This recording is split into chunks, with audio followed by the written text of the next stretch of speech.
Today we are exploring the concept of collective consumerism through the lens of the Housewives League of Detroit.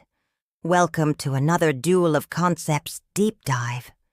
You see, the Housewives League of Detroit was formed in 1934. Their weapon of choice, a kitchen match. Now let me set the scene. What if the fight for racial equality was never just about marching and making noise? What if some of the biggest economic battles were fought in kitchens? And no, not by cooking up a storm, but by literally not cooking. It's the 1930s, and Detroit is a powder keg of racial tension. The Great Depression has hit hard, and African Americans are disproportionately women. Now, this might sound a bit dry at first, but trust me, it's way more interesting than it sounds. Well, that's where the Housewives League of Detroit comes in. By a group of African American women who were tired of being taken advantage of by white-owned businesses. At the time, matches were a luxury. Most people didn't have them, which meant trips to the corner store to buy things you needed. Why should we care about this story? Because it's a story of how collective consumerism can bring about extraordinary change. They weren't waiting for anyone to save them. They weren't begging for scraps at the table of the privileged. They were taking matters into their own hands, organizing, strategizing, and acting together to create the world they wanted to live in. Because it challenges the narrative that we're often told. They intersect, they overlap, and they reinforce each other. The struggles of these women were not just about being black or being female. It was about the unique set of challenges that they faced because of the intersection of these identities. They were not just fighting for themselves. They were fighting for all black women who came after them. We're taught that the civil rights movement was primarily about legal battles, about fighting for the right to vote, to integrate schools, and to end segregation. And while these things are undeniably important, they only tell part of the story. This movement, the boycotts, the cooperatives, the collective consumerism, all of it, was a major player in the fight for equality. It was a way to exert control over their economic circumstances, to create a sense of self-sufficiency, and to challenge the status quo without having to play by the rules of the game. That's what this was, except it was way more impactful. These women weren't just buying whatever they felt like. They were carefully selecting products that supported their community, their race, their identity. Remember the Housewives League of Detroit.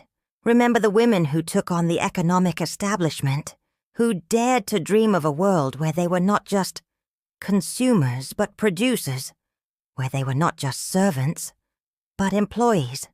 They were buying things that told a story of resilience, resistance, and resourcefulness.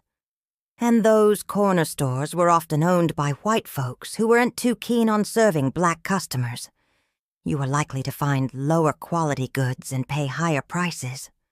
Plus, if you did go to one of these stores, for example, according to historian William H. Harris, the price of matches was exorbitant, reaching up to 25 cents a box. To put that in perspective, a movie ticket at the time cost around 11 cents. The high cost of everyday items was not just an annoyance. It was a deliberate strategy to keep African Americans out of the economic mainstream. It was a way to ensure that they had limited access to the resources and the purchasing power that comes with economic stability. Producing high-quality matches at affordable prices. They had had enough of the racist practices, the second-class treatment, and the outright discrimination. They started their own match factory. Not only did this provide the community with a much-needed resource, but it also generated income and employment opportunities. This was the beginning of the economic revolution. It was about creating alternatives, about building a self-sustaining economic ecosystem. It wasn't just about matches. So they came up with a plan that was as brilliant as it was simple. People had been boycotting things since forever. But this was different. This was a strategic, organized campaign to not just punish businesses that were treating African Americans badly, but to support and uplift those who were doing right by them. It was about voting with their wallets, casting their economic power behind businesses that aligned with their values. They would boycott not just one store or one product, but everything. Anything that wasn't made or sold by a member of their league was off limits. No clothes, no food, no nothing. This might sound extreme, but these women were desperate. They had been pushed to the edge by years of mistreatment, and they were ready to fight back. This group of remarkable women took the concept of collective consumerism to a whole new level. What if your purchasing power wasn't just about buying things, but also about making political statements? What if every time you bought something, you were casting a vote for the kind of world you wanted to live in? Well, that's exactly what these women were doing. These cooperatives were basically businesses owned and run by African Americans. Think grocery stores, restaurants, even banks. But they weren't just businesses. They were community-based organizations that aimed to provide not just goods and services, but also financial stability and racial pride to African American communities. You see, during the early 20th century, African Americans were systematically excluded from mainstream economic institutions. Banks wouldn't lend to them, businesses wouldn't hire them, and if they did, they were often paid less than white workers. So these cooperatives were a way to create economic opportunities where none existed, to build wealth within communities that had been denied access to it for generations. Unemployment rates among Black people were 3 times higher than white people. And when jobs were scarce, the double jeopardies of gender and race meant even greater competition for employment. But here's where the story takes a turn. While most women were looking for any job they could get, Black women in Detroit had a different strategy. They refused to do domestic work for white families unless they were paid. This might seem unremarkable today, but in the 1930s, domestic work was almost always done by Black women without pay. It was considered women's work, and Black women were expected to do it as a form of social duty. But these women challenged the very notion of unpaid labor, refusing to cook, clean, or take care of children for white households unless they were on the payroll. By not doing one thing, women of color changed the economic landscape of an entire city. Their weapon of choice, a kitchen match. But why?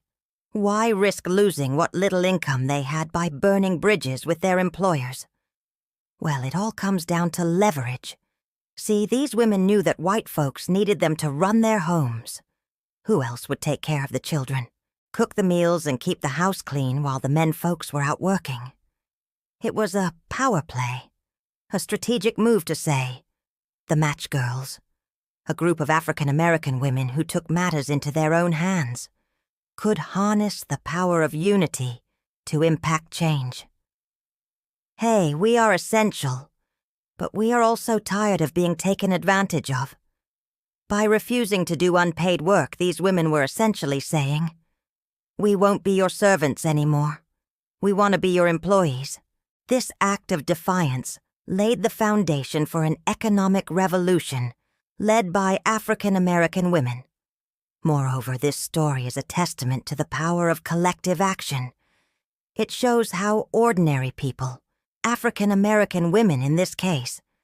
And finally, this story is a powerful reminder of the intersectional nature of oppression. Gender, race, and economics are not isolated issues. Now, don't forget to give this video a thumbs up if you liked it, subscribe to our channel, and join the conversation in the comments below. Your participation helps fuel our journey. Thanks for joining us on this episode of Duel of Concepts Deep Dives. Until next time, stay curious, stay critical, and above all, stay informed.